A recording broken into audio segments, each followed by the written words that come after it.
right, so I have a message for you white people. And I'm going to talk about 3 different points, but I need you to hear all 3 of them so you get the basis of what my point is to put all these together, okay? So, I'm so worked up. I hope I can get this under 3 minutes. Let's dive in. So, I was watching the debate, right? And it was talking about how the Roe v. Wade and all this crap that's going on is pretty much a white person's battle, which it is. 100% agree. We'll go into that in a whole nother video. Number 1. The second debate is Black Lives Matter versus All Lives Matter. Well, all lives can't matter if Black lives don't matter. That's number 2, okay? And then we have the debate on whether police brutality is an issue when it comes to Black people versus white people. So we're all very aware of what just happened in Buffalo, correct? Very racially motivated. There's no question about it. It was premeditated. White guy kills 10 Black people, right?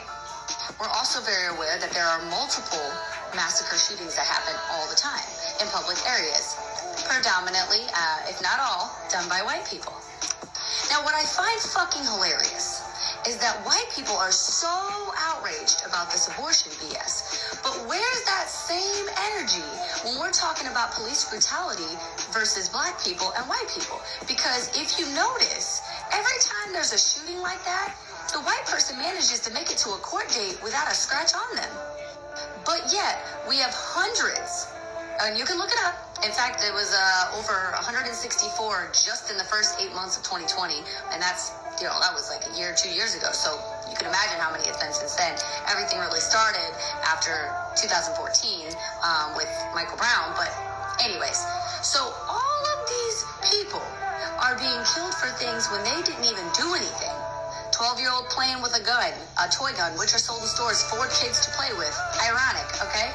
A 15-year-old leaving a house party, killed. Someone that just had a knife on them, but magically when they were transported to the jail, they sustained a spinal injury that caused them to go into coma and they magically died.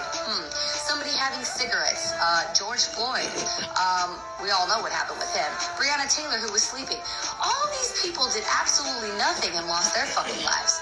Yet, on site, white people are being arrested for murdering multiple people and magically don't get gunned down. But you guys don't want to talk about that. And you know why that is?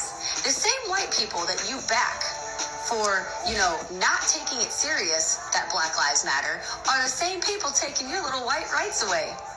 Isn't that funny? And now all of a sudden you're outraged. Now all of a sudden it's a problem because it affects you. But I don't see that same energy when it comes to what affects Black people or Native American people or anything like that. You want to argue that all lives matter, but you don't care about when Black lives are affected. So unless you're going to fight just as hard as you are now for everybody else's issues because it's about equality, go cry your white tears to somebody else.